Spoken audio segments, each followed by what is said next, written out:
Hello, my fellow readers. This is I, Dark Symphony 777, with another fan fiction reading. As always, a link to the story will be in the description below. Please like the video, subscribe to the channel, click on that bell for notifications, and leave a comment in the comment section below on your thoughts to the fan fiction, any future fan fictions you want me to read or review. So, I got this story called Parallels. It's by Concolor44. This author, not the story specifically, the author, was actually suggested by a subscriber of mine, Nightbreaker.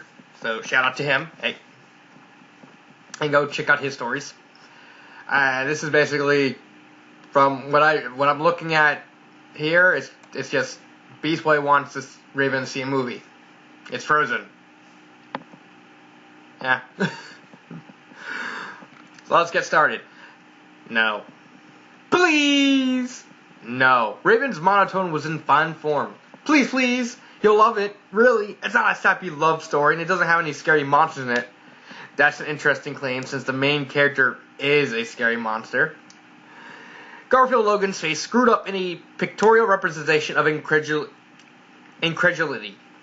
I can't pronounce that word. The who's it? No, Ray. You got it all backwards. I've seen the trailers. I've been all over the website, and I can guarantee you there's no scary monster. Beast Boy, she continued, the tiniest possible frown, giving a slight waviness to the unblemished skin between her eyebrows. If the movie is anything at all like the source material, it is not something to which I wish to subject myself to. Huh? Look. Frozen is based off The Snow Queen, which is true. Okay? That is a Hans Christian Andersen story. It is also true. If you say so, so what? He's the most depressing European author of so-called children's stories that I know of, which is also true. I have read The Steadfast Tin Soldier and The Little Mermaid and The Snow Queen, and I have had my fill of Mr. Andersen. She pulled her cloak up more tightly about her and picked her book back up. So, thank you for the invitation, but no, thank you. I have no desire to go to the movie. Oh, I mean, I was expecting different reasons for Raven not to see the movie, you know, like, let it go, let it go. Not, it's based on something very depressing. Not to mention, I've seen Frozen, it's not really that depressing. Overrated, yeah, but not really that sad, aside from Elsa.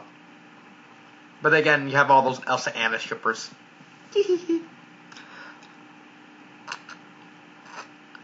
Okay, so let's go. Anyway, where was I? Oh, yeah. Here we go. Beast Boy leaned back into the couch, thinking, finally, he said, I don't think it's depressing. An elaborate sigh indicated that Raven was aware her book time was going to be indefinitely postponed. What? The movie! It's not depressing. He turned to her, an earnest expression dominant. So the movie's based on that book. So what? It so happens that I already read Beauty and the Beast before Disney made the movie. And I wasn't that keen on seeing it either. Raven's book dropped down into her lap with a plop. You read Beauty and the Beast? Well, all the Disney Renaissance... Well, for those of you who don't know, all the Disney Renaissance movies are based off... Well, most of Disney's movies are actually based off folktales and legends. I believe the only really exception is more some of their 3D works. Alice in Wonderland, which is like very, very liberally based. It's only really based in name off Lewis Carroll's book, because the original Lewis Carroll book was actually very dark, and they made it very psychedelic for some reason. And Hercules, which is more based on mythology rather than actual folktales and legends and stuff like that. This is actually based off, Legend of Hercules, sort of like that. But then again, we all remember why we like Hercules. Ta-da! Hades, Lord of the Underworld, how you doing? And I'm getting off topic. I had to get it over with sooner or later. I can read, Raven. Don't act so shocked. Just because we don't like all the same stuff. Fine. You read it. So what's your point? The original story wasn't much to write home about. It was really kind of silly. It didn't make much sense in places, and treated the girls in the story like Barbie dolls. No argument there. It's a simple folktale. Emphasis on simple. Have you seen the Disney version? No. Well, there you go. Oh, okay. Her exasperation was beginning to bubble to the surface, a fact obvious to Beast Boy. No, listen, see, the movie has tons better than the book. In what ways? Belle was a real person, not some cardboard cutout doll, and the Beast was even better. He had this awesome, complicated backstory and all sorts of internal, dang it, what do you call it? What do you call conflicts? Yeah, he pointed emphatic finger at her. That! Anyway, had a dynamite plot, had some great villains, because no one is a better villain than Gaston. Complicated backstory and all sorts of internal, dang it, what do you call conflicts? Yeah! I just realized I just read this. Okay, that was, oops.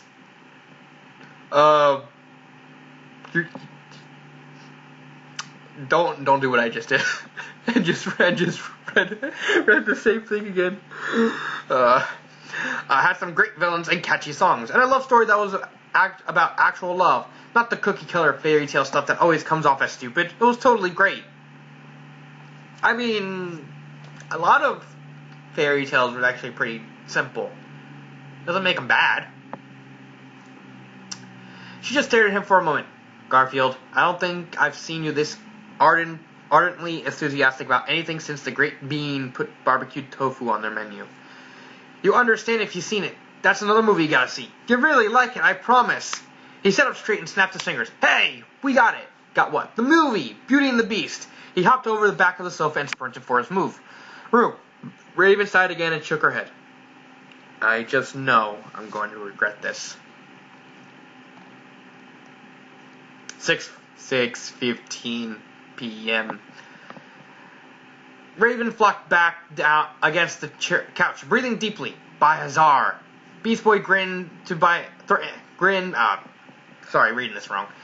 Beast Boy's grin threatened to bisect his head. Good movie, right? That transformation sequence. Told ya. She sat there for most of a minute, processing what they had just watched. I think might be the most sympathetic animated character I've ever seen. Dang straight. You see why I like this movie? She nodded softly, still thinking about the various aspects of the film. Disney seems to be fond of getting rid of the bad guys by having them fall great distances. Well, not all the time. Let's see. Stan, Frollo, Hades? Maybe? I don't know. Hades was kind of weird about that.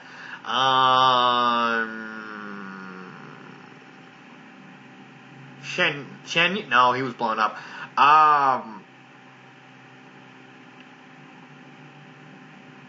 The guy from Rescuers Down Under, I think he fell a great... One of the Rescuers villains fell down a great distance. Cruella de Vil, yeah, she fell. I can't think of anyone. I would think of Clayton, but he got his neck snapped. He kind of got his neck snapped, not fell from a great distance. And then Shan Yu got blown up.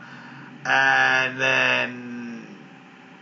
Scar. Yeah, Scar fell a great distance. Well, great distance to the lines. It wasn't really that far, realistically. A human probably would have survived Scar's fall, if I remember right. If I remember the distance right. Let's see, Scar, Gaston, Frollo, who else? Ursula? No, she was stabbed. Maleficent? No, she was stabbed too. Maybe the Evil Witch? No, I think the Evil Witch was crushed by a rock. Was she crushed by a... You know what? Leave it in the comment section. Was the Evil Witch from Snow White crushed by a rock? And I can't really say Cinderella because, you know, the evil stepmother just got she just got shafted. It's like, you just go away. Okay. Let's see, where was I? Okay. Hey, it works. Gravity is not your friend. He smirked and pointed at each of them in turn. Present company expected. But Gaston couldn't fly. Wasn't he just deliciously awful? Yep. No one is more happy like Gaston. And Belle's father reminded me a little of Vic. I'll tell him you said that. Oh, please don't pretend you never thought of it. Wouldn't cross my mind. I didn't say it out loud. That song? Which one? They're all great. She had to agree. I was thinking of the one where he's especially good at exasperating. Who doesn't love Gaston?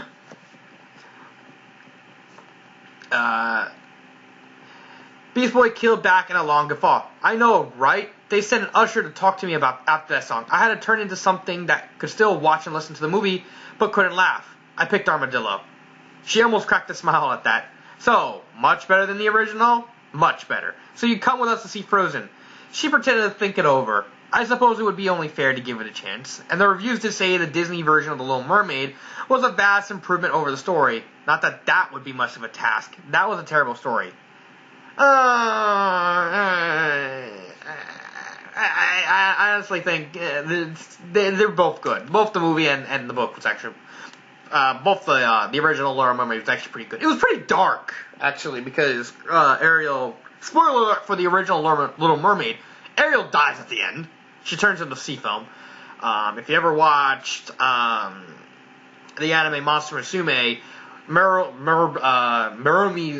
Meru's whole character is basically based off the original Little Mermaid story with tragedy, and she wants to, and when she dies, she wants to turn into sea foam, kind of referencing the original story.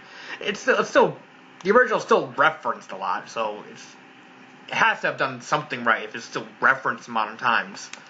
Unlike the Disney Little Mermaid, which is kind of like semi been forgotten, but that's only because it was an okay-ish movie. I wouldn't say it was bad. I just thought it was okay. I preferred other movies in the Renaissance. I suppose it would only be fair to give it a chance. Oh wait, I read that. Not that that would. Oh yeah, never read it. It would be an hour of your life and you never get back. I don't recommend it. What all did they change? Well, okay. Realize that I've never seen the movie, but I did read the synopsis of the plot, which is a bad idea. Okay. I'm gonna rant a little bit. If you just literally read the synopsis of the plot, you'll never really understand the nuance of the story.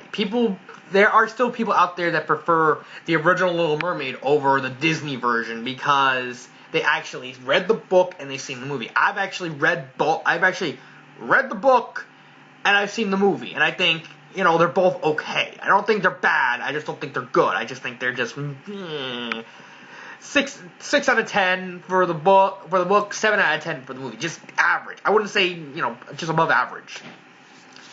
So the names and the settings were the same, not so much everything else. She began ticking off the points of her fingers. Ariel didn't give the witch her voice. The witch cut out her tongue, and although she did get legs, every step was like walking on broken glass, and in the end she didn't get to marry the prince, he forgot about her, and she died and turned to sea foam, which is all true, which all actually happened in the book. The whole point of the original Little Mermaid was a tragic fairy tale. It was tragedy. Hence why Meryl's whole character kind of revolves around it. And until she gets character development with the whole situation with her mom and the kingdom. Beast Boy looked a little greener than normal. And that's a kid's story? It is. It's still considered a kid's story. Times change, I suppose. Yeah, wow. Yeah, I like the Disney version better. I mean, a lot of people like the Disney version better. I mean, have you heard of the original story of Hercules? Hercules was a jackass. So to answer your question, yes, I will go to the movies with the rest of you later. Perfect! 8:08 p.m.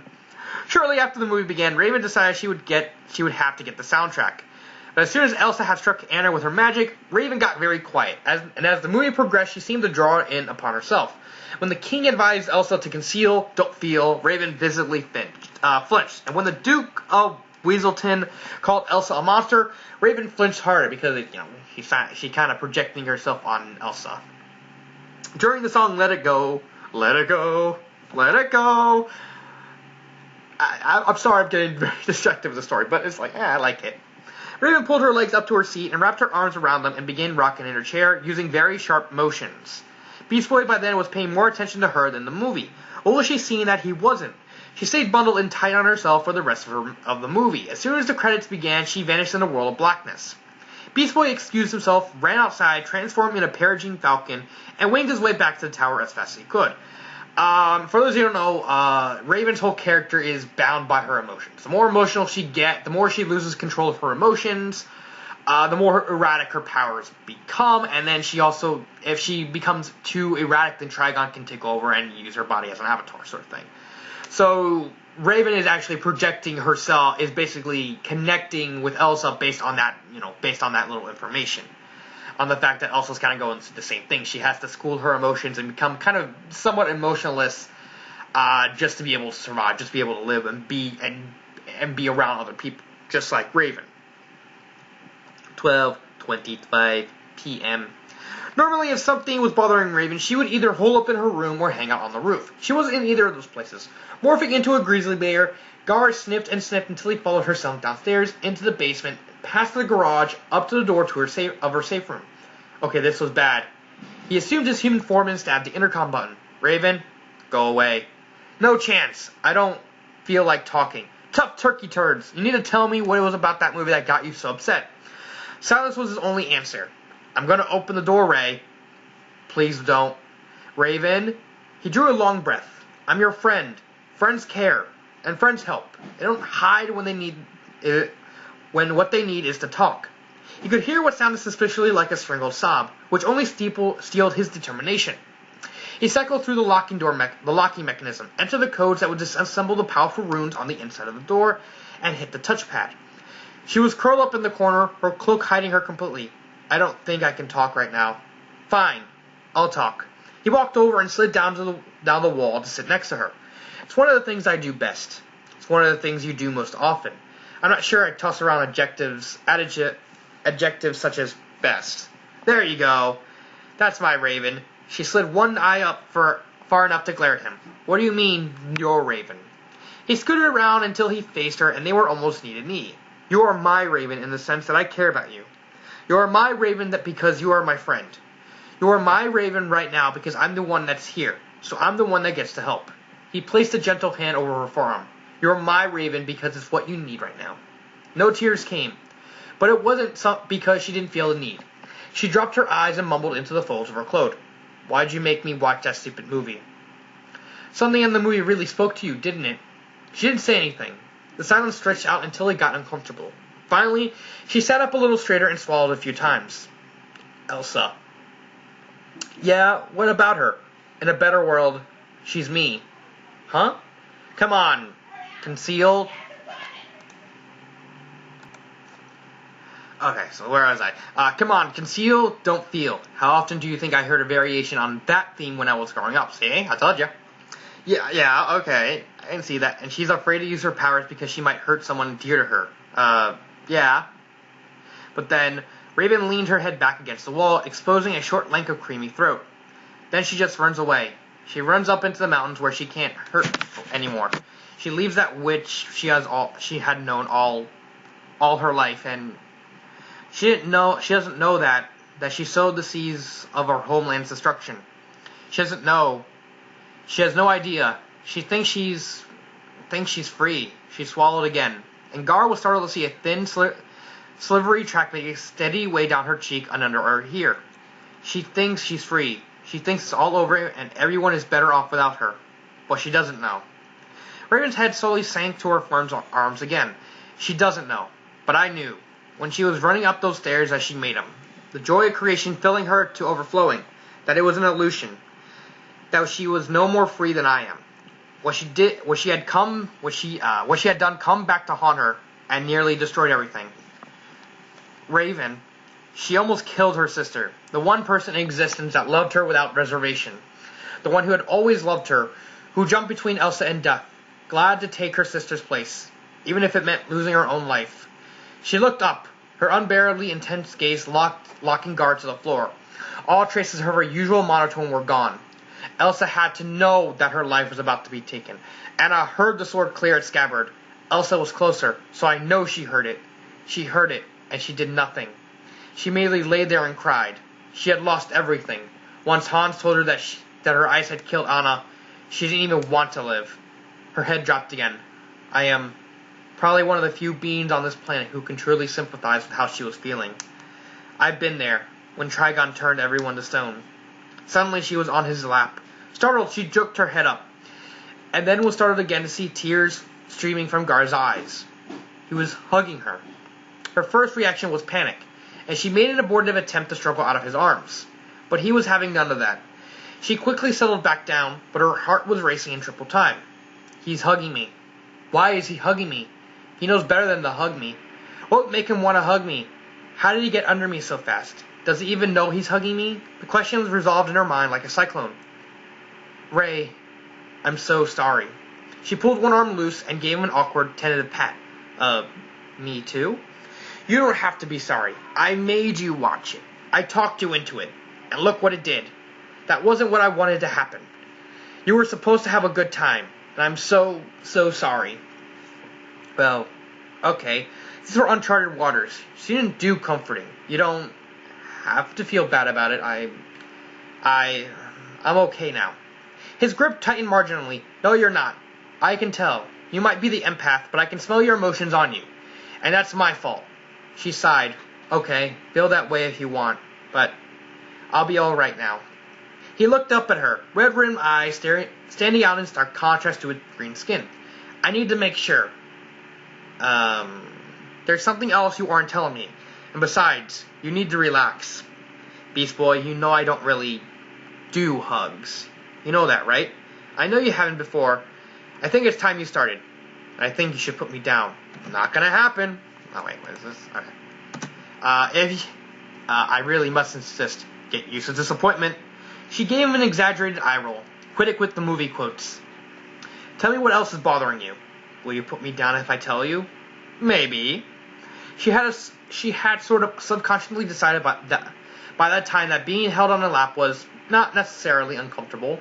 She stepped it around it to take a little weight off one of his thighs, but then she knew that discomfort came in many forms, and admitting that what was truly bothering her topped the list just then. Okay. Anna stopped Hans. True. She froze solid. Yeah, that had me worried for a second, as it did me. I almost teleported away at that point, but I'm glad I didn't. The movie, well, it made me think about what finally solved their problems. Beast Boy thought that one over and then offered, love. She nodded. Love. And that got you upset? Elsa, she squirmed a bit, trying to use the right words. Elsa found love. Not in the traditional sense of boy meets girl, but love inside. She felt Elsa's love, knew how real it was. It spoke to her, called to something inside of her. She came to know love herself. Not that she felt it from someone else, but that she finally realized she was capable of it herself, and that it didn't have to involve fear. She was free to love. He waited, patiently, silently. She got it, in the end. She truly understood, I could tell. Her head, suddenly impossibly heavy, flopped over against his shoulders. And I guess that's it. Maybe I understand love. Maybe I don't. I don't really have any kind of internal gauge I can use to measure my responses. But I think that if I were in her position, you don't have to be, you know? Don't have to be what? You don't have to be in her position to feel love, to express love, to be loved. You are loved where you are. And I'm just that sorry that you've been in the dark about it. Garfield, what are you talking about? Please, can you just make it Gar, not a cartoon cat or a dead president? Okay, Gar. But what do you mean? He held her eyes steady for a quarter minute, until she thought she might begin to sweat. Open your mind, Raven. What? Take your shields down. Listen to what I'm feeling, not just to what I'm saying. Okay? Now you're scaring me. Just do it! I couldn't resist. So she did. The sensation nearly blinded her. It was soft. Soft as new grass. Soft as a baby rabbit. Strong as a towering oak. Strong as an avalanche. Deep as night. Deep as space. Most of all, it was true. This was that true truth that she had been banning about out in her books on philosophy. Those old guys have no clue. A truth so real it hurt, and she gasped. And last, he said firmly, you're my Raven because I love you. I loved you since the day we met, but I've only come to understand what it all means in the last year or so.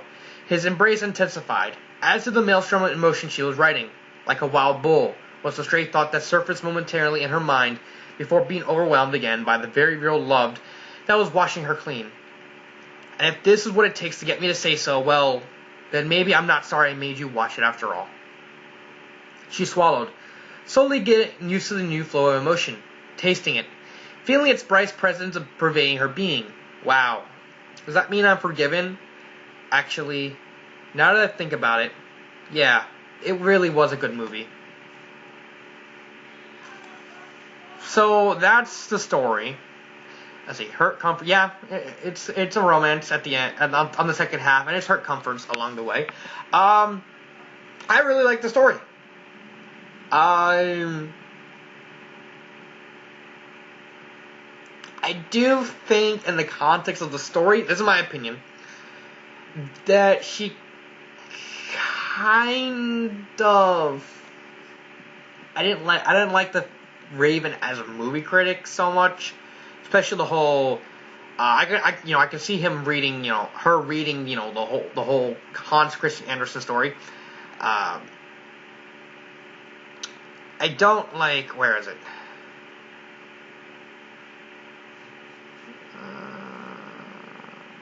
Where was it? Where's the? Is it the? Where is it? I didn't like this part where they were over kind of hyping Beauty and the Beast. I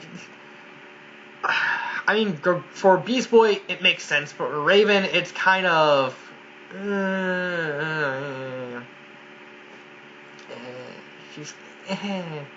she's very. It really doesn't fit the context of this. Not only Raven as a character, but also in the context of the story.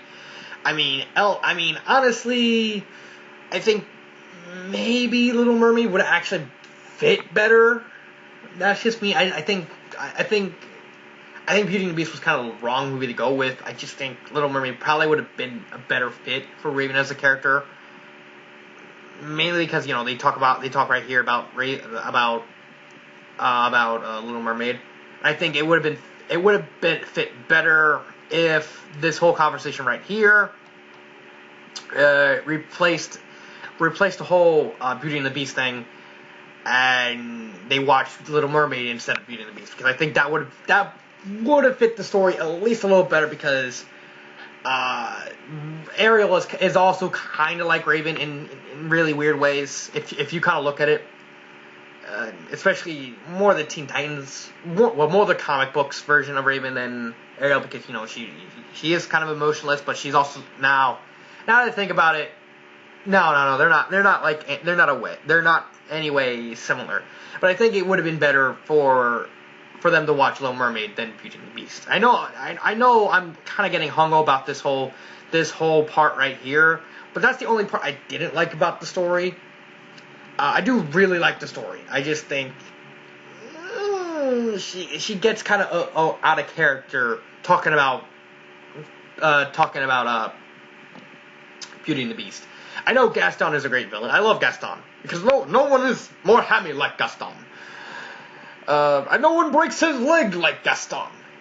I gotta stop that with the Gaston. But I do like the story. I genuinely do like the story. I give it a 4 out of 5. I just think this just needs to be replaced with Little Mermaid, and to push it to 5 out of 5, because I just think Little Mermaid would fit what the story is trying to do more than Beauty and the Beast, because Beauty and the Beast is because Beauty and the Beast, they didn't really change a lot from the original story. They changed a bit, but it still had some of the same beats as the original. It still had mostly the same plot. Well, they completely changed like half of the Little Mermaid. I just honestly think it would have made more sense for Little Mermaid for them to watch Little Mermaid than Beauty and the Beast. I just think it's semantics, more or less. It's just semantics. But I do like the story. That is my reading of Parallels by Concolor44. This has been Dark Symphony 777, and cut.